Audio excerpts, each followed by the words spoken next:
At the Tower of London, in front of the chapel of St. Peter at Vincula, stands a memorial fit for royalty, because it is royalty, among others, that it has been designed to commemorate.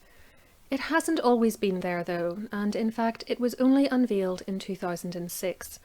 So how did our forebears go about remembering Anne Boleyn, Katherine Howard, and the others who were executed within the Tower's grounds, and how has the current memorial been designed to symbolise their lives and deaths? This is History Calling, where I bring you new videos every week on all aspects of the past, and today we're going to look at how those executed within the Tower have been memorialised there, from their grave markers, when they had any, to the plaques and monuments placed within and outside the chapel. I'll tell you the hand the Victorians had in commemorating these individuals, show you old photographs and drawings of the chapel to help you trace the evolution of its memorials, and point out and try to explain the strange omission in one of its commemorative objects.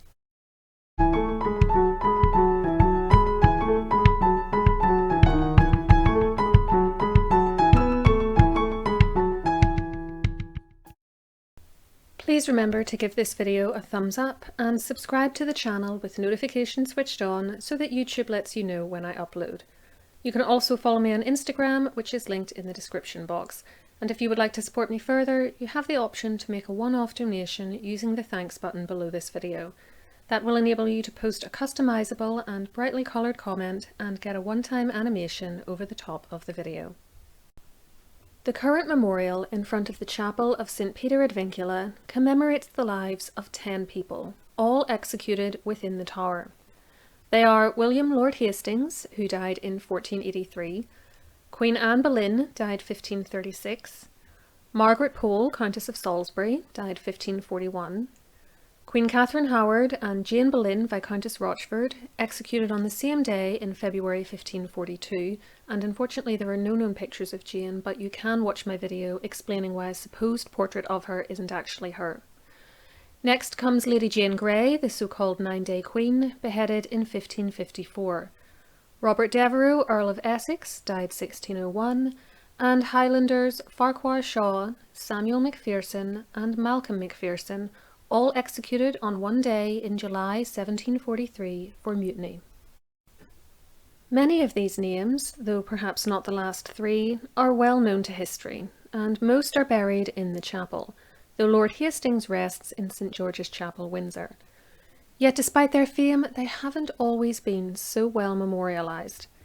It would appear instead that as late as 1876 there were no grave markers in the chapel to show exactly where those buried underneath and in front of its altar were interred. None are visible in these old pictures, and when repair works were carried out on the damaged and sinking floor of the chapel in November of 1876, none were discussed in the description given of those works by Doyne Courtney Bell, who was one of the men present.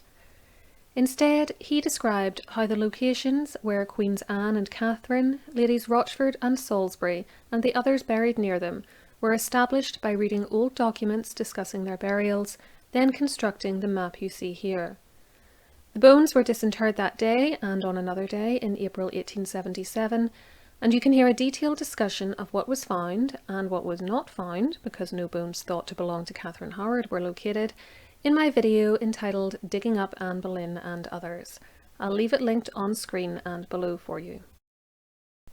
On the subject of that video, I'd also like to add a little side note regarding one of the most frequently asked questions I get underneath it, which is, was Anne Boleyn's head separate from the rest of her skeleton, or was there not evidence that she'd been decapitated? I did discuss in that video that some of her bones were missing, so that's perhaps why there is no neck bone with clear damage to it from the sword blow that killed her. And as for the issue of where her skull was in relation to the rest of her, again I discussed the layout of the bones, but I think a lot of people have skimmed past that part of the video, so I'm going to repeat the information here just to try to head off similar questions under this video. She wasn't found laid out in anatomical order, as her bones were instead, and I quote Bell here, heaped together into a smaller space. In other words, she'd been disinterred at least once before, most likely in 1750, because a woman called Hannah Beresford was buried that year and her remains were found under Anne's. The position of her skull in relation to the rest of her, therefore, doesn't tell us anything about her manner of death or help us to determine that those bones are definitely Anne Boleyn's. I'd also like to add that in the time since I created that video, I have wondered if a number of Anne's bones were missing because they were taken as souvenirs when she was disinterred in the 18th century, just as some of Queen Catherine Parr's bones were whenever she was dug up many times. See my video on Catherine's many disinterments and gruesome mutilations for more information on that. And now back to the memorials in and around the chapel of St. Peter at Vincula. After the 1876-77 examinations of the bones, and when the floor had been stabilised, the remains were sealed up in leaden coffers, 1 coffer per person, reburied and covered in concrete. At that point, the octagonal grave markers you can see in this picture were placed in the floor, over the spots where the remains had been put, and on the locations where others who weren't disinterred during the 1870s were thought to lie. That's why Katherine Howard has one, for instance, even though no remains thought to be hers were found. These markers contain the deceased's name, date of death and coat of arms, and Anne and Catherine have both had their titles of Queen restored to them, even though their husband, Henry VIII, stripped them of these titles. Every year, on the anniversary of her death, the 19th of May, a bouquet of roses arrives from an anonymous donor and is placed on Anne's marker, which I wasn't allowed close enough to pick out, but I think it's the one on the left with the flowers on it, despite the fact that this picture was taken in the month of March. That spot certainly corresponds with the location of her grave given on Doyen Courtney Bell's floor plan. By the 1870s, there was also a plaque on the wall of the chapel just next to the door listing all the people buried there, some of whom were executed within the tower, some of whom were not. If you take a look at it though, you may notice that there's something a little odd about it. Running down the list of names, we can see that that of Jane Boleyn, Viscountess Rochford, who was executed in 1542 along with Katherine Howard, remember, isn't there. Yet in Doyen Courtney Bell's book, in which he gives a transcription of this plaque, her name is given. This obviously got me concerned that there was some evidence that Jane isn't buried in the chapel at all, even though she has an octagonal grave marker in front of the altar and remains thought to be hers were located in the 1870s. While it is true though that there is no first-hand account written on the day that Catherine and Jane were executed, which specifically says that they were buried together in the chapel, what we do have is an entry from the Grey Friars Chronicle, which states that the 13th day of February was the Queen Catherine and Lady Rochford beheaded within the tower and there buried. That, combined with the remains found in the 1870s, the fact that no other credible burial place has ever been put forward for either woman, and the use of the chapel as a burial place for high-ranking noblemen and women, including Jane's own husband and sister-in-law, who were also Catherine's first cousins, George and Anne Boleyn, makes me comfortable with asserting that the two women were buried there. I suspect that the omission of Jane's name on the plaque was an oversight which was corrected by Bell in his book, or that he was possibly looking at a different plaque, which this one has replaced. I couldn't find any photographs of this specific plaque dating to earlier than 1898 in order to check this, and there's nothing on it, as you can see, to tell me when it was put up, except that it presumably postdates the death of Lord Lovat in 1747, because he's the last name on the list. If you'd like to learn more about the deaths of Catherine and Jane, see my video on their executions. We now come to the outdoor memorials, to those executed within the tower.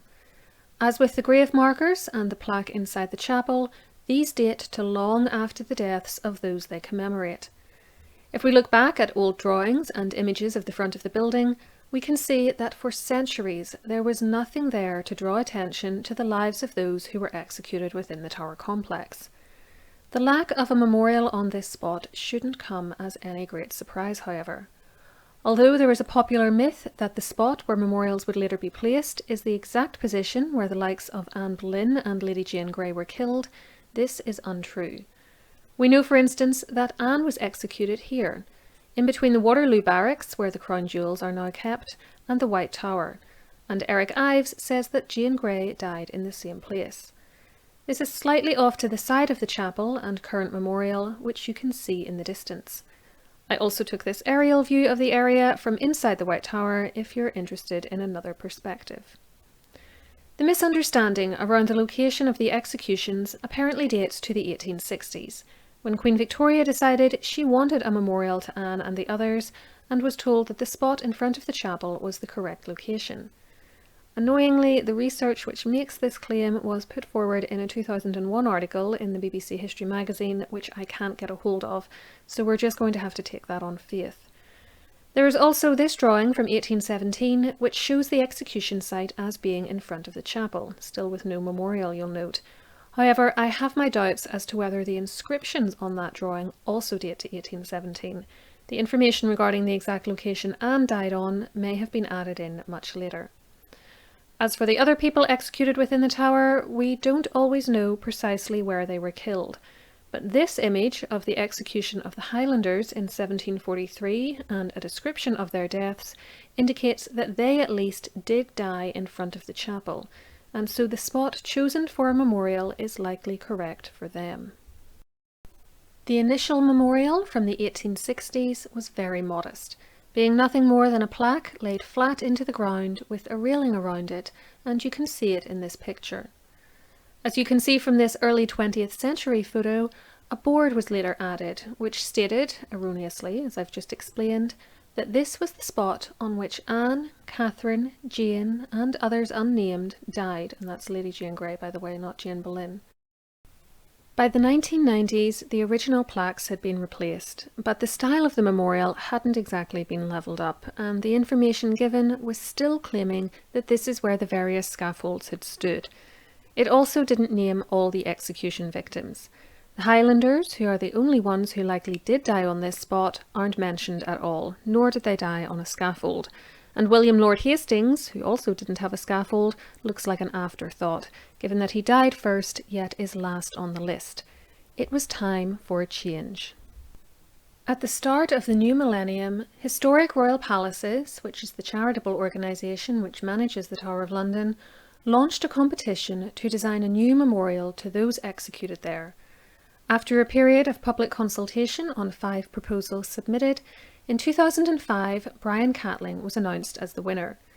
According to an August 2006 press release from HRP, this design was selected, quote, against criteria including quality of concept for the commission, aptitude for and sensitivity to collaboration, awareness of issues/context, scope for public engagement, imaginative use of scales and materials, lateral approach to scope of commission, timescale for production of artwork, feasibility, and completeness of response to the objectives and physical restraints of the site. Catling's memorial consists of a blue glass disc with a diameter of 190 centimetres on top of a larger grey granite disc which is 250 centimetres in diameter. Coming up through a square hole in the middle of both is a glass pillow with an indent in it. The entire structure sits within a silver circular metal railing on a cobbled square which has its own metal railing on 3 sides. This area pretty much corresponds to the railed off area we saw in images from the 19th and 20th centuries. The names of the deceased and the years in which they died are inscribed around the outside of the blue disc, and crucially, Catling has corrected the earlier inaccurate statements that this is the location of the Boleyn, Grey and Howard scaffolds by saying that the people named on the lists merely died close to this site. As well as the names, there is also a poem which appears around the outside of the grey disc. It reads, "Gentle visitor, pause a while. Where you stand, death cut away the light of many days. Here jewelled names were broken from the vivid thread of life. May they rest in peace, while we walk the generations around their strife and courage under these restless skies." Catling described the thought process behind the creation of the memorial and the symbolism of its different components, saying, "There are very few curves or circular structures in the tower," which, by the by, I would disagree with because the tower is full of, circular-shaped towers. But anyway, it is stoically rectilinear, which makes the movement of people across its open areas look a little unfocused and confused. I have aimed at addressing that, meaning through the use of the circular discs. He went on to add that the indent in the pillow is meant to give the impression that someone had been resting there. He then explained that, to read the poem, the visitor must walk around the circle, thus making movement part of the work and adding an implication of ritual. The circumnavigation offers a gentler route of meditation, which is in contrast to the rigidity of the surrounding architecture. The curve is further emphasised by a cut being made into the lawn structure behind the sculpture. The glass, stone edging and the low iron railing have been remade to receive the arc, as if the influence of the circle had made itself felt to its surroundings, a physical echo. It is also a quiet metaphor for decapitation. During the period of design, it became clear to me that the essential image at the heart of the monument must be one of repose, a sidestep to the act of violence. The square glass pillow is a replacement for the block, a gesture of repentance, a shadow of kindness. The polished surfaces of the stone and the glass are highly reflective, so that the movement of visitors and changing light conditions give the work an interior animation. This is also integral in the imagery of the poem. Upon reading this, I found it interesting that the memorial is built around the idea of decapitation and blocks, despite the fact that the three Highlanders were shot to death and Anne Boleyn was killed by a sword whilst kneeling upright. To me, the pillow represents the cushion that people like Anne might have knelt on, but it is apparently a stand-in for the type of block used at the executions of the likes of Katherine Howard, Jane Grey and Lord Essex. The memorial therefore doesn't fully represent the manner of death for all those it commemorates, nor apparently is it meant to. In the same press release already quoted, Historic Royal Palaces called it a focal point for contemplation, reflection and remembrance, and to mark its unveiling in 2006, the floodlights around the tower were turned red for 2 weeks after dark, which I assume was meant to represent blood, and a memorial concert was held in the chapel on the 15th of September that year.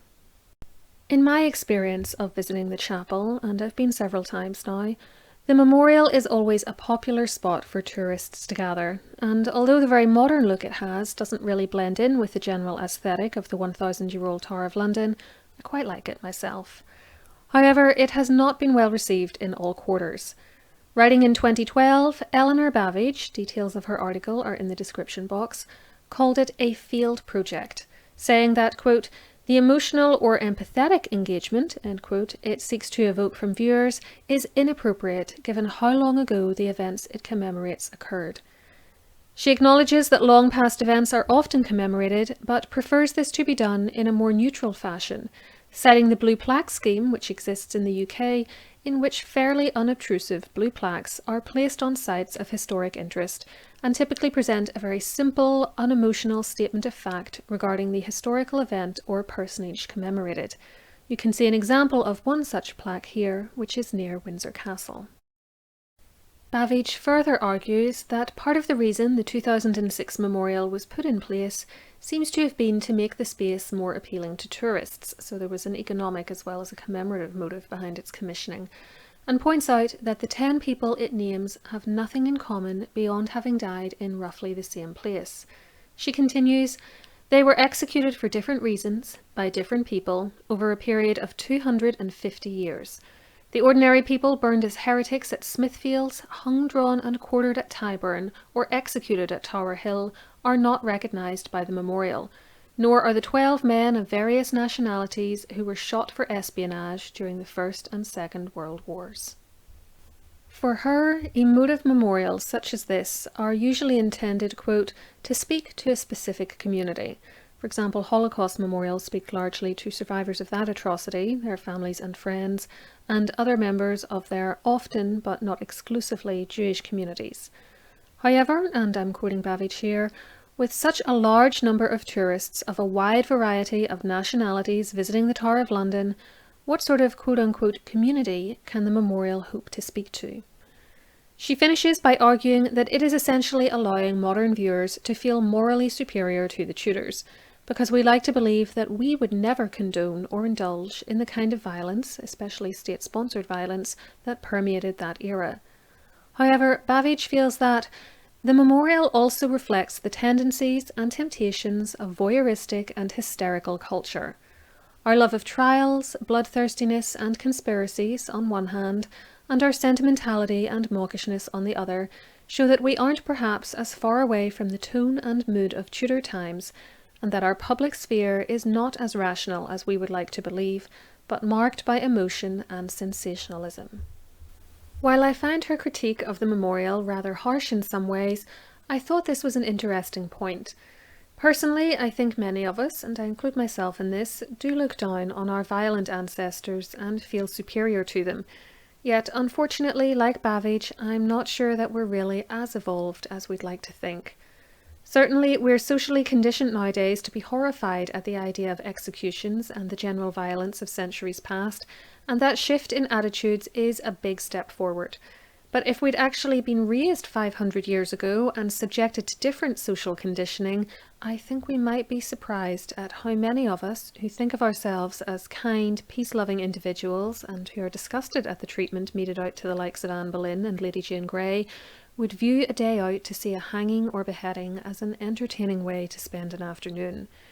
Based on the popularity of the videos about death and dead bodies on my own channel, and the sheer volume of TV shows, movies and documentaries about murder and murderers that so many of us watch, people do still gravitate towards the macabre, and perhaps we've just found a different and thankfully much less violent outlet for this fascination, rather than overcoming it.